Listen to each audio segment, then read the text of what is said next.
Hi everyone, welcome back to Studio Lou. I'm still on vacation. I'm going to be filming a Thrifty Thursday today. These are my finds thus far from my vacation thrifting, and it has been very bountiful.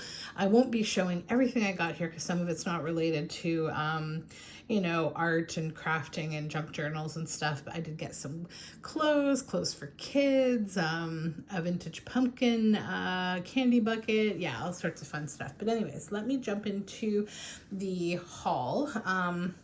So I found a lot of books, and I'm going to be filming a little in a bit of a different angle than usual, but I'll do my very best. It's a little hard because I don't have an overhead filming set up here, and I'm filming from the iPad. But that being said, I don't think it will really impact us too much. So I found this book mainly just for reading.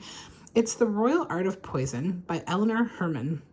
Filthy palaces, fatal cosmetics, deadly medicine, and murder most foul. And I thought it sounded like a really great read. It's about like a lot of royalty and like what happens, throughout history, right? So we have here Agnes Sorel, mistress of French King Charles VII, sorry, my children are outside, mercury poisoning or a pregnancy gone wrong. So, lots of things have happened throughout history with poisoning. We have Edward here. Edward VI of England, did arsenic make his fingernails and toenails turn black and fall off? And then we have Jeanne d'Albret, the Queen of Navarre. Did Catholics kill the Huguenot leader with a pair of poison-drenched gloves? So lots of stories like that. I find this kind of thing a little fascinating and, interesting. It's also, I think, written by someone whose writing style I'm going to enjoy. So I'm going to move this chair next to me so I can put things on it as I show them to you. So the next thing is so sweet, and my daughter actually picked it out. It's a little frame, a little hinged frame. It's got these little birds on back and this little bird on front. And when you open it, it's got like this. These are inset like woodcuts of all these birds, and this here is where you would put your picture. And there's some birds here.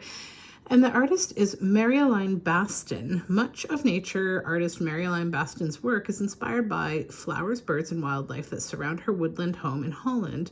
Her passion for all living things brings to life the many everyday nature scenes and so often go unnoticed and lets us all share nature in a way that's as close and personal as our own backyards. So now I want to look up Marie-Aline Baston and try to learn a little bit more about her. Next one is A Harvest Yet to Reap, A History of Prairie Women. Sorry, this book's it's like a shiny kind of textbook. And it's just full of these lovely stories. Oops, that one's not so lovely. Sorry about that. Just lovely stories and women. And, their interesting tales and things that have happened. That's their honeymoon couple on the Edson Grand Prairie Trail of 1914. Oh, that's a far leap from that tropical honeymoon many of us want, right?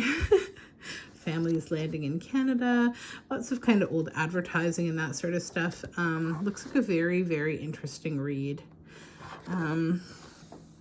Then the next book is, I have a few of these big ones, so I'll apologize if I can't really show them to you wonderfully. This is Maria Drakova, the White Princess. So I kind of debated on whether or not to get this book. So it's got like interesting illustration in it and some nice paper. I wasn't 100% sure though if it was like my kind of illustration, if I really would find it useful. But then just as I went to put it down, I thought, let me check what the book itself looks like. Well, hello. Yes, please. It's beautiful on both sides. It has this, and it's a nice big book, so make a beautiful lap book. So yeah, I'm happy with that. All of the books that I got were $1 in this haul. So this is The Big Book of Fairies by Denise Despirou, illustrated by Sarah Runaway. And it's really pretty. It's like these are a little shiny on a matte paper. but it's got really lovely illustrations. It's not an old book, I don't believe. It's probably quite new. I've never seen it before. Where's the date? Where's the date? 2009. So older. It's in really nice condition, and it's got stories of like the seed, the forest of Carterhaugh, Tam Lin, Fairy or Mortal, The Spell, the Kidnapping of Tam Lin. So it's got some like interesting stories and stuff in it, but like I really liked the illustrations inside. And I'll use those in a few different, you know, types of journals. I'm not planning on making any more fairy journals for quite a while, probably, because I just made like 15 of them or something. Yeah, so lots of nice different kinds of illustration and different stories. This one, A Journey to the Mother of the Sea, a Greenlandic legend retold by, I'm not going to pronounce this right, Malirak Vebek, illustrated by Akka Hol. I'm not going to even pretend to get those right. This book is from 2015. A project made possible in part by the Government of Canada. This is a Canada Council published book. So our Canadian government has always been very involved in supporting the arts projects, and so this is one of them. And this just looked to me like a very interesting story. This story itself, I want to read it. It could probably inspire an entire journal. And one thing I like about it is if I want to do that kind of a journal where I include the whole story, I can, because all of the text is on one side of the book. We don't have text on the front and back of pages, which makes it considerably easier to do that. Yeah, these illustrations are quite interesting and different. Rustic, like painted. Yeah, so I think they really go with the story, and I think the cover for sure I'd love to use as a journal cover. It's an interesting format, like it's a long book, right? So I'll have to think on that. This one I got just because I thought it was kind of cute. I was going to do some reading with my kiddos maybe while we're on vacation. Classic fairy tales, but I did like the illustration style. I'm not a fan of like a lot of classic fairy tales because they send a lot of the wrong messages.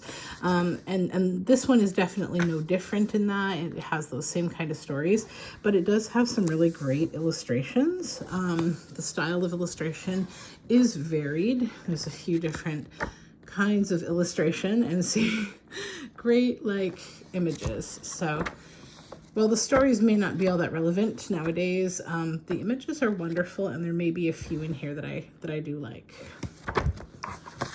I tend to, with teaching my kids, I tend to move away from stories that focus on that traditional like princess being saved by a king or a knight, and you know, I don't do all that. This is another controversial kind of author, Brer Rabbit again. So unfortunately, these stories are quite violent often, and also there's some the same stories, like they have a little bit of racially insensitive kind of things going on in them, but this book was fine. I got it for fussy cutting. This is from 1987, illustrated by Renee Cloak.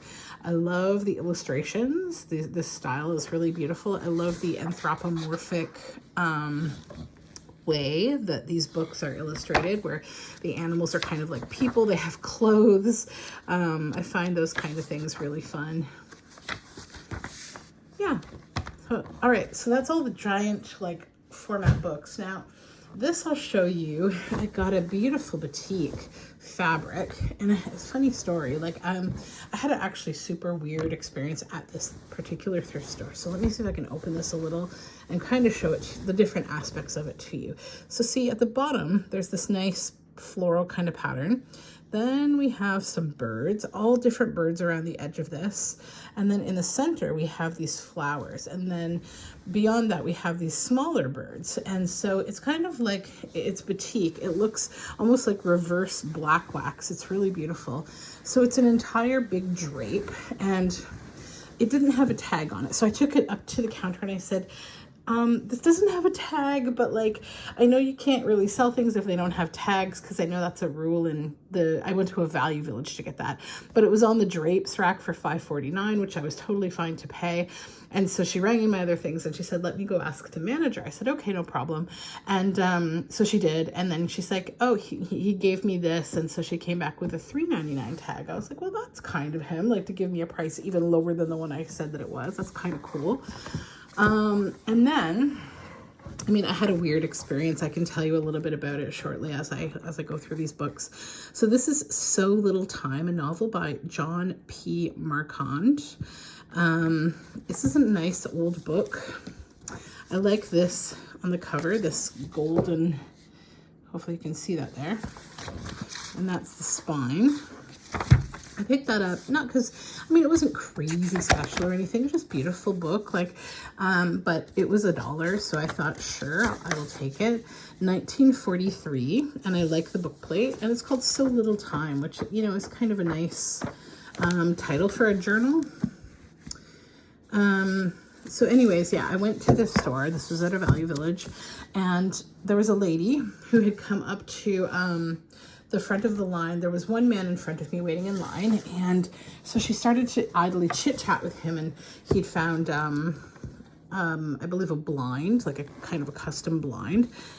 I'll come back to it in a second. Emily's Runaway Imagination by Beverly Cleary, illustrated by Beth and Joe Crush. I've never seen this Beverly Cleary book before. It's an old library book. And here we have Beverly Cleary. I'm a huge fan of Beverly Cleary. So I picked this up. Now it's got this library pocket page on it, but in here, hopefully you can see, it's dirty. I gotta clean it. But there's a car on there, and it's a gold colored book, and it's it looks like a fun story. I'll probably read it first after I get it cleaned up. It's got some illustrations. Yeah, so like kind of like farm style illustrations. So yeah, this lady starts talking to this man, and I'll just show you maybe the next book, and we'll flip through a few pages as I chat so I don't bore you. So the next book is the Petilla Repose Illustrée, 1981. So it's got this lovely, I made this is a fat little book. Hold on. Look, so it's this, look how fat it is. Those are my fingers. It's a big fat spine, and I really love it. This was another one that was at the Value Village. So this one was $5.99, but I paid, and I don't usually buy Larousse. I see them all the time. I don't usually buy them, but I did this one because I just thought it was a really pretty book. It's got that on it, which is really nice. Look, the dandelion. So let me put this back down, and we'll kind of flip as I talk. So, okay, hold on. Stand you up again. So third time, this lady talking to this man in front of me who has a blind. So she says, oh, how lovely, you found something so specific here at the thrift store. That's great. And, you know, I thought they knew one another, that, you know, and I wasn't really paying much attention. So then, you know, I'm looking, my daughter was with me, so we were chatting. And then all of a sudden, you know, this man who was one of the cashiers, who turned out, I think, to be the manager, he came walking with this lady up to myself, the man in front of me who she'd been talking to, and the rest of the line. And he begins asking, you know, are you comfortable with this woman just, you know, butting in line in front of all of you? You know, are you comfortable with her being allowed to pay before everybody else and just butting in line? And, you know, and he was going a mile a minute in French. And I said, you know, it's, I didn't really realize what was going on until I was like, oh. So what she did was, like, she kind of faked everyone out. Like, she didn't know the man in front of me. She just came and made idle chit-chat with him. But then she used it as an excuse to get to the front of the line in front of, like, probably the 5 or 6 other people who were in line. And then I just was a little stunned at first to be confronted with this. I'm like, this guy obviously loves conflict, and this is an interesting way to handle it. I understand both sides of it. I understand he's annoyed, but I think I would have just told her, like, I'm sorry, I saw what you did. You need to go to the back of the line. You know, like, I can completely respect that. So, then she decides she was buying a pair of Spanx. So she held up these Spanx in the air and she said to me, and like, they seem to be directing the conversation at me, and I have no idea why. I was like not saying a single word. I was probably standing there very wide-eyed, wondering what my daughter was thinking the whole time. Thankfully, my daughter doesn't yet speak French, and so she probably had no clue what they were going on about. Though I did explain it afterward. So then, you know, she's like, we're together, she said about this man, and the man just kind of looked at me with this like weird look on his face, and I was like, it's really not my decision, is what I said. I just, none of this is my decision. I'm just waiting with my daughter to pay. Like, I wanted out of that situation as soon as possible. It had nothing to do with me. So then he proceeded down the entire line of people, asking each one if they would be comfortable if she paid first. And then, interestingly enough, everybody was just kind of, I think, not in the mood to deal with this. So they were just like, that's fine, whatever, you know, and they all kind of gave her like a side eye and whatnot. And she ended up paying, and she walked out like very, I would say, indignantly, but like, I mean, what a thing to do, like what a dishonest thing to do. So I totally get where he was coming from, but yeah, I don't know. Crazy, crazy, crazy situation. So I'm going to go to this pile here next. Actually, let me show you these because you can probably sort of see them. You're probably like, oh, what is that? Well, I went to the Salvation Army. I don't always, whenever I see these books, which is extremely rare, I almost never get them because they are so much money. I usually see them in antique stores where they are priced around $20 to $30. They are the Pansy Books.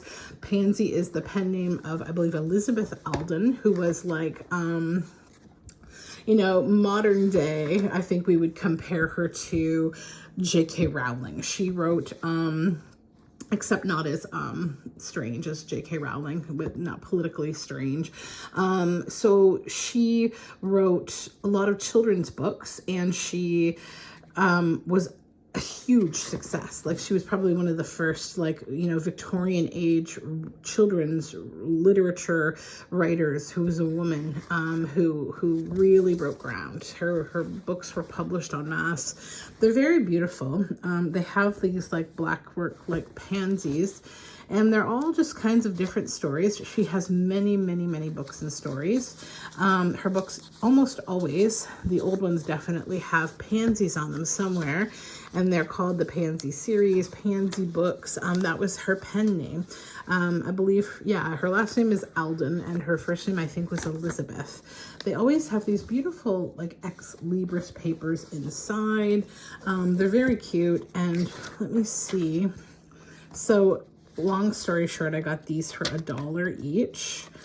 The lady was really cute about getting them for me because she saw that I had my daughter there, and I thought, I'm probably not going to read these to my daughter. She's a little, you know, young for these kind of books, but she doesn't need to know that. She can totally believe I'm going to read whatever gets me the books.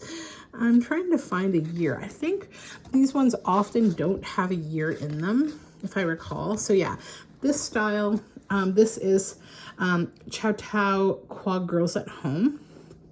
Chautauqua? Household puzzles. Yeah, so yeah, they just split the word up. It just baffled me for a minute. But yeah, Chautauqua Girls at Home. Chautauqua. Yeah. Household puzzles. And again, the same kind of format. Beautiful book. Lovely old papers that I can use. Then The Hall in the Grove. And they have really pretty spines too. And Links in Rebecca's Life. And then I found one more of the same vein, but not Pansy, but it's so pretty.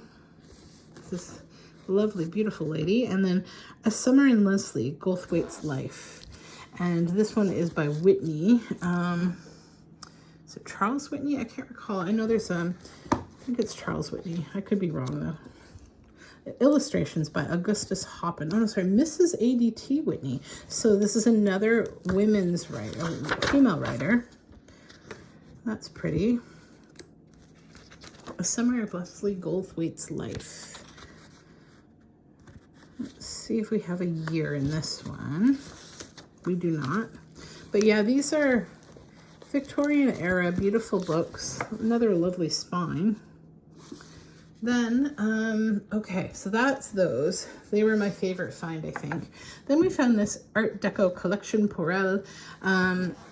So this is like a, kind of like an address book, right? Like a telephone number book, but it's got Art Nouveau images throughout it and some large plates of Art Nouveau. I'm a big fan of a lot of Art Nouveau. Very beautiful. So yeah, like every few pages it has one of those plates. Then I found a great children's book of Snow White en français, Blanche-Neige. This is the adaptation by Stella Gurney, illustrations by Zdenko Basic and Manuel Sumbarak. And it's a beautiful book. It's got a very, almost feels very much like a Tim Burton style, like of illustration. Also, the book itself feels a lot like those ology books, like the fairyology, wizardology. It doesn't have as many like tuck things or whatnot. It has, I think, a couple though, or yeah, this is like a, maybe it's missing something in there. I think it is. It had something in there, but that's gone. But I don't really care because I really love the pages. Like, hold on, let me pick this up. So look at that. Isn't that beautiful? We see this owl here. And then we have our Snow White, our Blanche-Neige. Oh, so this has little windows and they open. So let me show you one. Where am I on the page here? Sorry, this is a little hard with the iPad in front of me. I'm just going to open one and then show it to you. So yeah, it's got those kind of false like pages in between. So here, if we open this one, we have owls inside, and these ones are shuttered and they all open as well. And then there's like these little cute little dwarf gnomey guys. They look like they're wearing like knitted hats. Very, very cute. It's like a bit of a darker telling of it too. And then this little book opens up and we have all of the names of the 7 dwarfs. We have a sorcery and magic book here.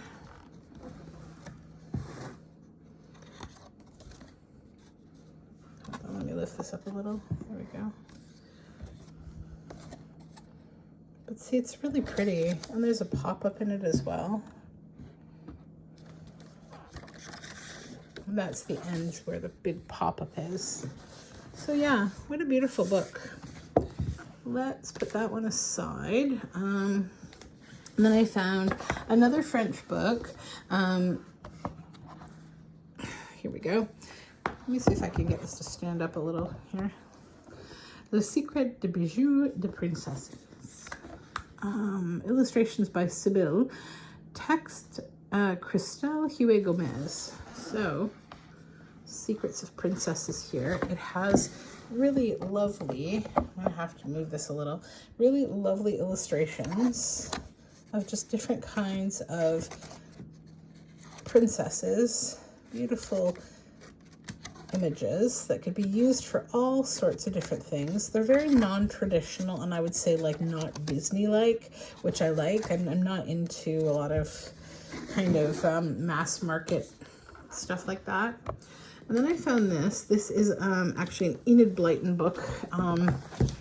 This is The Folk of Fairway Tree.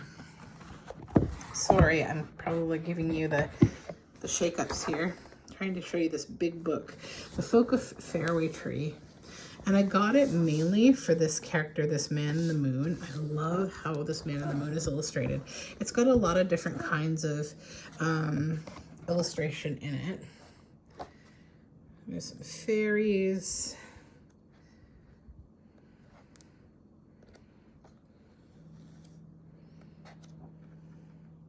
There's my Man in the Moon friend. Yeah, lots of lovely illustrations.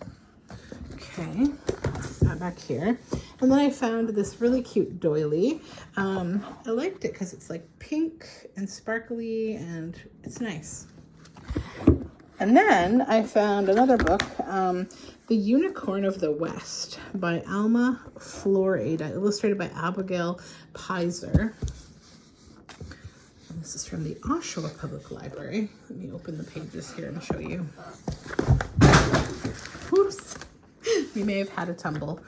But anyways, it has really nice unicorn pages. Yeah. Okay.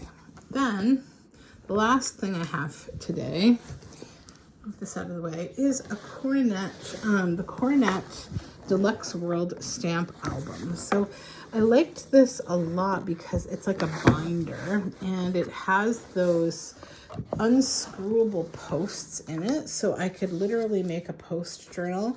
They're the bendable ones. But also look at those amazing end papers. This is a 1962 printing and it's your typical, like, you know, stamp album. As I went through it, there were a few stamps here and there. Like there's little bundles of stamps. Some are stuck down. Some I guess were intended to be, but weren't. So those are kind of throughout the book here and there. But it's a really nice one. It's a nice older one. Oops. So yeah, that is all of my stuff from my thrift haul. While on vacation. I may make a stop or two on the way back, heading home, but if not, I'm quite content with everything I found because that's a lot of stuff. So I hope you have a great day. Thank you for joining me. Sorry if this was a little bit wibbly wobbly in a different angle, but I'm doing the best I can here away from home. So I'll talk to you again very soon. Bye for now.